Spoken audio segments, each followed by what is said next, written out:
Sup everyone, welcome back to another video, and boy oh boy, today I have the topic for you guys, alright? And I'm pretty sure, unless you're Chinese or you spent some time in China, or you had close friends as you were growing up who were Chinese who introduced you to this, there's no way you know what I'm about to talk about. But if you guys are Chinese and if you've been tuning into my streams here and there, you may have heard me talk about this. Now, this was brought to my attention by a viewer. So they were saying, well, it's like, do you see the potential in HoYoverse taking the card game mode and trying to see if they can develop it and make it bigger and eventually sell real cards and try to make it into the IRL that way, right? Because right now you can see HoYoverse, they're trying to promote Genshin IRL through restaurant collabs and just collab here, collab there. You see these posters everywhere, smartphones and stuff. They're trying their best to get the Genshin brand into the real world. And part of this is because of their rebranding. You have to understand HoYoverse, and I see a lot of companies in China, like gaming companies, they're trying to brand themselves as this verse. It's basically all these products, all these IPs tied together, and who knows, maybe in the future HoYoverse will make one giant card game consisting of Genshin characters, Honkai characters, and all this stuff. So we're going to be talking about this. And if you guys are doubting right now, it's like, Walrus, press X to doubt. I don't think that's that big. I don't think card games are that big, all right? Not in China. Because brace yourselves, all right?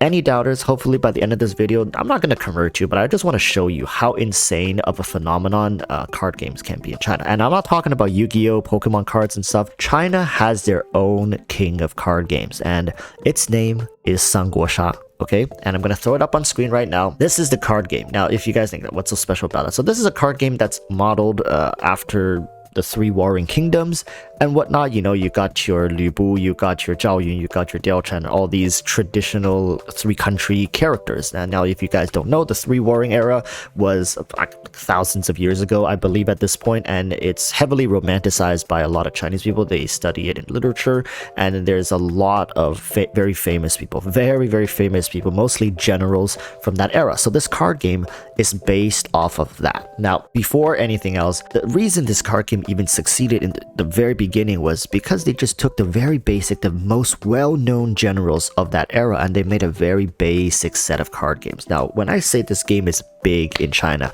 I don't think it really highlights how big of a game this is, okay? Like, big is underselling it. This game is huge. It's enormous. It's gigantic. It's gargantuanly popular in China. Now, for reference, okay, just to get you know, I can confidently say if you grab some random Chinese dude, random from the street, maybe even girls, like just all Chinese people from the street between the age right now, I would say of 20 and 40, okay, that age group, and ask them, do you know what Sanguosha is?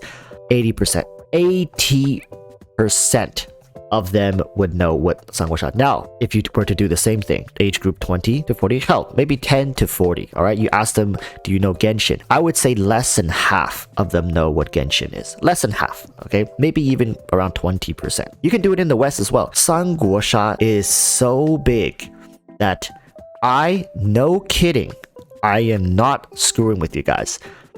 I have a weekly gathering with my Chinese friends to play this card game. If that doesn't help you understand this, I am pretty sure like over 40% of the entire Chinese population at least knows this game. And China is a pretty big place, and I would say less than 10% even knows of Genshin Impact in China, okay? So here's the thing. This whole card game spiel could be much bigger than you guys imagine. Now, HoYoverse is definitely a company that experiments with their game, all right? You guys can't tell me this. Remember, before they put the boat thing out in Inazuma for us to explore the islands, they first experimented with the patch before, and this is what they do. They experiment things in-game and see if there's potential to take this further. Now, they experimented with combat events in the past. Remember that parrying event that we had to do? So that could be a future permanent content, but in Genshin Impact, like a permanent combat feature, or in another game. So this card game could be the start of HoYoverse experimenting. It's like, hey, is this even doable? Is it possible? How popular is this? Can we get players to jump on this? Can this really bloom? Now, in the beginning, just like the 3 warring card game Shop, it's going to be very simple, very basic. Now, not so basic, but it's going to be easy to pick up. It's going to be some skills, probably some sort of back and forth, some sort of HP system maybe, and that's going to be it. I'm pretty sure they're actually basing a lot of this off of Shop and the success of Shop. So right here, we're going to be getting a very basic set of card games. That, at least that's what I think, right? Unless you guys are looking at leaks. Are leaks showing the card game? I'm pretty sure they are, but this is what I think is going to happen. As time goes on, if Hoyoverse sees patch after patch, players continue to play this game mode, players has interest for this game mode, they're going to add more characters. They're going to add more complex characters. The game is going to evolve. Now, when I say Shop was popular back then, yeah, it was popular, but it was definitely a game that built itself up as the game got more and more advanced, more people played it. There was a desire for more complex gameplay. The old stuff where like I attack you, you dodge, and if you dodge, I can play another attack because I have this special weapon card.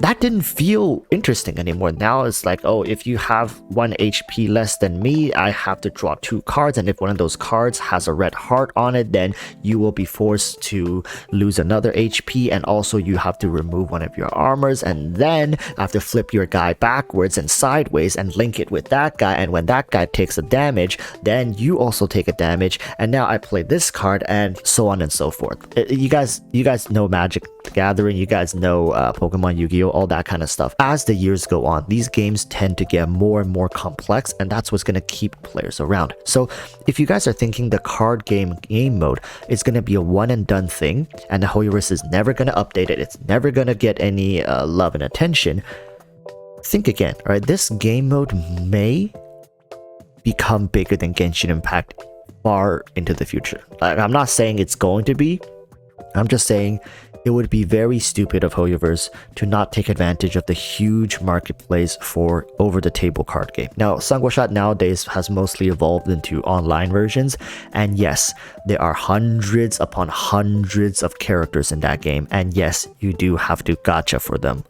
I am not kidding, that game has power creep like you have never seen before, but it's definitely one of the most popular games in China that I know of. The most popular? Probably not, but I would say it's top 5 most popular games in China. So that's just to scale for you, and I don't think Genshin Impact makes it into top 5 for most popular games in China. Top 10, maybe, maybe not.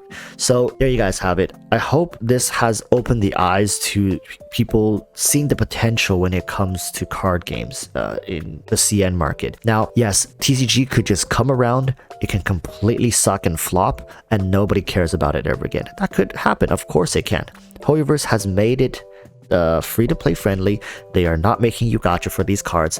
All the cards could be gained through just playing the game mode. So, you know, right now they're not trying to monetize this mode because they don't want to scare you away. They don't want to scare away the potential of it blossoming and people talking about it, sharing it. You know, like as long as they make it free to play accessible, free to play friendly, the casuals are going to pick it up. Everybody's going to play around. They're at least going to fiddle around with it, play a couple matches. This is kind of like the hide and seek game mode, but it's much more replayable.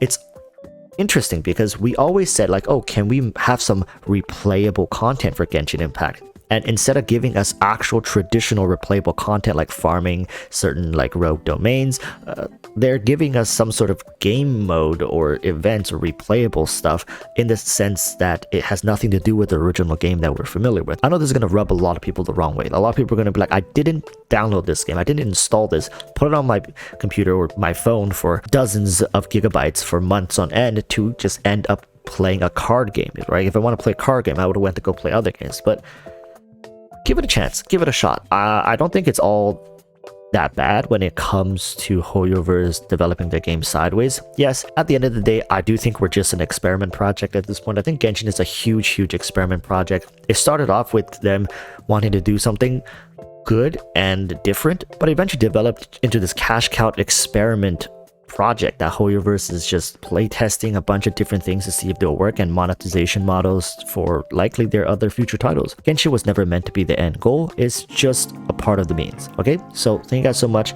I hope you guys learned something from this. I hope you guys are excited for the TCG after this. I certainly am. I do think if HoYoverse wants to be a dominant force in the Chinese gaming market into the far future, centralizing their IPs through a card game is at this point a no-brainer. Thank you to the person who brought this to my attention. So until next time, I urge you all to stay safe. Peace, bye.